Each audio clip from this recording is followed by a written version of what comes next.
galera, boa noite, aqui Moreiro do grupo SQ Nordeste. Hoje eu vou trazer um dos amplificadores da minha coleção, certo? Conhecido de muitos aí, amplificador da ADLS da linha Ultimate. Comprei para fazer o sistema do Focus. Acabei não iniciando o sistema do Focus. Acabou que está aqui aguardando a troca do meu próximo carro. Tá um pouquinho sujo, certo? Mas, como pode ser visto, está extremamente novo. Pequeno arranhão aqui, pequenininho arranhão aqui, pequenino arranhão aqui, mas está em excelente estado de conservação. Ok? Vamos começar logo aqui pela parte frontal. Conectores de alta qualidade, RCA, com banho de ouro. Diz ser ouro, né? Mas vamos considerar que sim. Certo? Pela idade, já era para ter oxidado se não fosse. Ele tem subsônico. Ele tem entrada para controle remoto externo, que no caso eu acabei por adquirir também.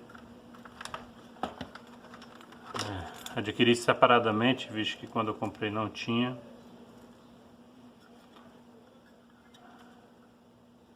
Remote base controla fase e controla ganho.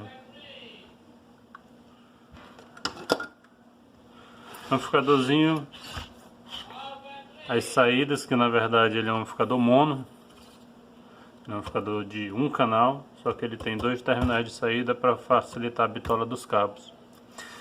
Ele tem um pré-amplificador interno que permite de 0.2 volts até 7 volts e tem um filtro low pass, certo? Que teoricamente é sempre ativado direto.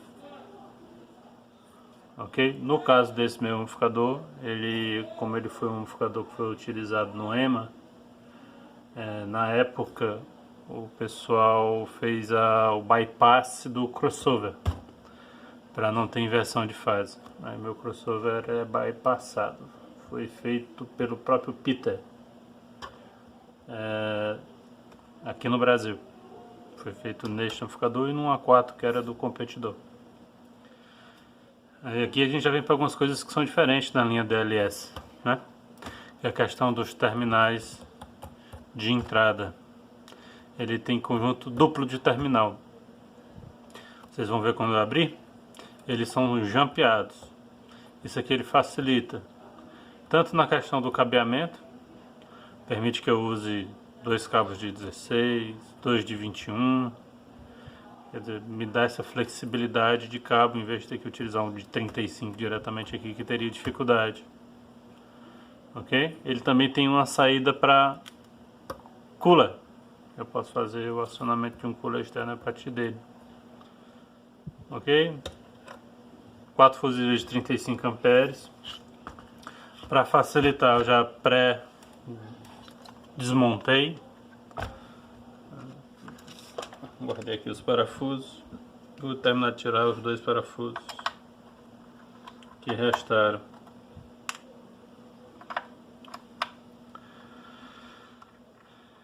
Essa linha DLS é até hoje muito cultuada no meio, chegando a preços bem altos. É um amplificador turbo ventilado, possui cooler, conectado aqui diretamente na fonte.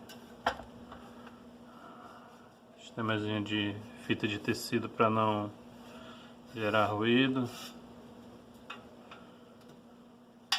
Ok? E vamos ao principal. A análise prática do circuito. de imediato já se percebe como ele é bem cuidado em relação à questão do acabamento de placa. Além dos detalhes dourados, niquelados dourados internamente nas barras de cobre, o cuidado de proteção das barras em caso de acidente ou amassado, para que não entrem em curto, as vias positivas e negativas de aterramento. Todas as baias de cobre são douradas, revestidas, né? Pode ser um bronze ou mesmo um banho de ouro, aí não saberia especificar. Certo? Fora isso, toda a placa é estanhada, com reforço estanhado, toda pintada em dourado, com detalhes em cromado. Quer dizer, assim, o fabricante ele não só se preocupou com a qualidade do produto, como ele também se preocupou com a questão estética e organizacional da placa. De antemão, o que a gente percebe? Se percebe que ele tem duas fontes e duas etapas de amplificação. Ele é praticamente um amplificador dual mono. Tem 1, 2, 3, 4. Segmentado. Fonte, amplificação. Mas para que no amplificador mono ter dupla fonte e tal? Geralmente é a escolha do projetista. Provavelmente deve compartilhar a placa com algum outro modelo, o projeto é compartilhado com algum outro modelo, que no caso possivelmente pode ser o A3. Só que o A3, se eu me lembro bem, eu acho que ele tem mais transistores de saída, certo? Que no caso aqui são 10 por banco. Mas se ele é um amplificador mono, os dois bancos, como é que eles são interligados para se transformar em mono? Eles são ligados como se fosse um bridge direto. Ele faz o jampeamento das duas saídas formando um bridge, e o bridge é paralelizado nos conectores. Quer dizer, ele é um amplificador estéreo com um bridge interno. Você pode notar que a entrada é toda dupla, inclusive os prés de entrada são duplos. Quer dizer, ele faz todo o trabalho de sinal em dois canais separados, unificando o sinal somente na saída. Outra coisa que você pode notar com facilidade, além da quantidade de transistores que ele tem, são a capacitância desse amplificador. Desde a capacitância de entrada, de primário de transformador, secundário de transformador e os capacitores de sinal, da fonte de sinal, você pode notar que é exageradamente pensado, ok? Para você ter uma ideia, ele possui um capacitor de entrada específico para áudio, for áudio, ok? Que sai dos capacitores de primário. Certo? Os capacitores primários são bypassados por um outro capacitor específico de áudio. Nos capacitores de secundário, coloca capacitores de fonte convencional. Lembrando, todo esse amplificador possui capacitores eletrolíticos da Elna, que é um ótimo fabricante, certo? De linhas conceituadas, como a RE3 e da linha RJ4. Quer dizer, já são bons capacitores. Há coisa para se melhorar? Com certeza, sempre há coisas para se melhorar. No amplificador desse, o que teria para a gente melhorar? Primeiramente, depende muito do nosso foco. Se o meu foco é um subgrave, maciço, pesado, eu faria uma ampliação da capacitância de fonte, mesmo já sendo uma capacitância já exagerada. Eu tenho bastante espaço para colocar capacitores de potência maior, de capacidade maior. Fora, por ter um grande excesso de espaço, eu poderia fazer bypasses melhores. Ok? Quanto à pré-amplificação, eu tenho um conjunto de pré e buffer que atuam anteriores ao crossover, certo? Eles são feitos com... Deixa eu ver se eu vou conseguir visualizar aqui ou se é melhor pegar aqui no esquema. Acho que é melhor pegar aqui no esquema.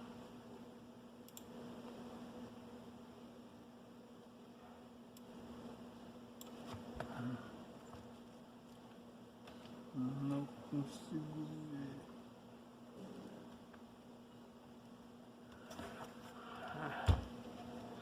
Infelizmente ele tá ruim de ver. Mas se eu me lembro bem, ele é um simplesinho. Deixa eu verificar aqui se eu acho.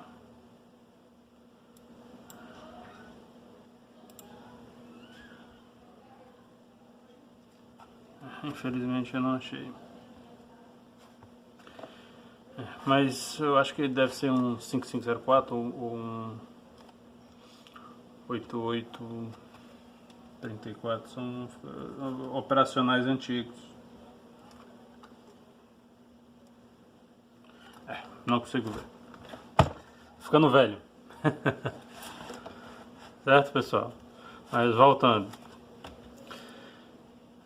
São mais de 36 capacitores de 1000 microfarad, somente na parte de fonte, com mais ainda capacitores de 2200 e mais capacitores de entrada de mais 1000 micro, totalizando mais de 47.000 microfarad para todo o amplificador. Vou passar as características gerais dele, certo? Ele, pelo manual, ele trata-se de um amplificador de até 1200 watts RMS, ok? Ele faz uma potência nominal RMS em 4 ohms de 500 watts RMS, em 2 ohms de 870 e em 1 ohm de 1200, ok? Existe um site chamado Amp Performance que traz teste de alguns amplificadores. No caso, tem um teste dele publicado, que ele gera 1 watt de 566 com corrente de consumo de 61,2 amperes, que dá uma eficiência de 68%, quer dizer, uma eficiência alta para um amplificador classe AB. E na potência máxima, os 1200 watts RMS a 1 ohm, ele chega a consumir 181 amperes com 50,9% de eficiência. Quer dizer, na eficiência típica de um amplificador classe AB. Portanto, um amplificador bem dimensionado, se mantendo dentro da faixa de trabalho da maioria dos amplificadores, sem forçar.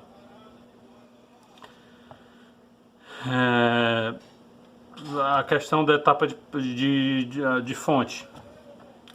Cada banco de fonte, monobloco, tem 8 FETs, 4 diodos, certo? Ele possui a sua etapa de regulagem de tensão feita aqui próximo aos circuitos integrados. Eu tenho os 2 reguladores de tensão e capacitores de entrada e os pré-amplificadores e crossovers. É tudo feito aqui já próximo para evitar essa questão de interferência entre a fonte e a entrada. É puxado separadamente. Ok? São, portanto, na fonte, em cada banco, 8 FETs, 16 FETs. Quer dizer, o conjunto da fonte eu tenho 16 FETs, 8 diodos de potência para retificação. Na saída eu tenho, ao todo, são 5 por cada lado, são 10 por cada banco, totalizando ao todo 20 transistores de saída. Quer dizer, não é um amplificador pequeno. Essa organização, eu acho que muitos de vocês conhecem. Quem não lembra de SoundStream, essa era a organização de placa que era utilizada na maioria dos amplificadores SoundStream antigamente. SoundStream, Zapco e outros fabricantes sempre gostaram desse tipo de montagem invertida. É bom e é ruim. Qualquer manutenção precisa que você desmonte o amplificador completamente. Se você for ver quantos parafusos de fixação tem, assim, se torna um trabalho sacal. Em compensação, facilita para você identificar se teve algum problema, se teve algum curto, fica tudo muito visual e fácil de identificar. Você vai mexer, aparenta logo. Número de série, Todos os resistores de saída NOx, não indutivo, tudo muito organizado, pré-driver. É um amplificador que não tem muito o que a gente falar, como já foi relatado. A maioria dos componentes são componentes de qualidade, certo? Algumas coisas que seriam necessárias de atualização, como circuitos integrados. Essa questão assim é muito fácil e prática, inclusive a troca desses CIs pode ser realizada sem desmontar, certo? Isso aí facilita bastante, porque não tem circuito na placa inferior. Já, se você preferir fazer um upgrade de capacitância, vai ser um trabalho enorme, pela quantidade de capacitores que você tem na placa. Permite grandes modificações, mas dependem de um trabalho grande para fazer essa modificação, porque são muitos componentes individuais que tem que ser trocados. O controlador é um TL494C, um controlador PWM comum, essas fontes, a maioria das fontes de amplificadores. Acha em toda bodega, é uma coisa que você não teria dor de cabeça. A questão da proteção também dele é bem simplificada. Já o circuito de pré e essas coisas é um pouco complexo nesses amplificadores da linha DLS. Eles têm uma configuração de tipologia que mistura cascode com paralelismo de transistores. É meio que redundante as entradas diferenciais, as etapas de driver e mesmo de pré-driver, né? O que torna ele diferente. Você pode notar que para cada transistor ele tem um driver acoplado, ele tem algumas características que são diferentes, transformando em um Darlington. Quem conhece algumas outras linhas, a própria SoundStream, trabalham com o transistor Darlington diretamente na saída. Ele vai pela essa mesma vertente. O amplificador de tensão é um caso à parte nesse amplificador, certo? Ele é um cascode duplo diferencial em paralelo. Quer dizer, assim, são coisas que dificilmente a gente vê, e ainda mais no amplificador de tensão. Sendo que o amplificador diferencial dele é bem simples. É uma entrada diferencial sem espelho de corrente, sem nada. Mas, em compensação, o amplificador de tensão é bem complexo. Ok, pessoal? Como é fonte dupla, ele tem a etapa de filtragem anterior, ele não tem filtragem pós-secundário. Assim, uma coisa que provavelmente, se fosse um amplificador banda passante full, teria, principalmente amplificadores dessa qualidade. Mas quando ele é um amplificador destinado para sub, as frequências filtradas são muito superiores à banda de largura que ele vai trabalhar, ele se torna dispensável, ocupar espaço na placa. Ok? Novamente eu gostaria de agradecer o pessoal que vem acompanhando os vídeos, dizer que é gratificante assim, a gente está podendo trazer algum conteúdo para o pessoal durante essa pandemia que anda ocorrendo. De alguma forma contribuindo com a harmonia e o passatempo do pessoal, né? Porque quem gosta disso aqui sabe a dificuldade que a gente achar alguma informação a respeito desses amplificadores, desses componentes. A gente fica meio que rendido na mão de terceiros. Não é verdade? Mas, pessoal, novamente uma boa noite, e agradeço novamente e até a próxima.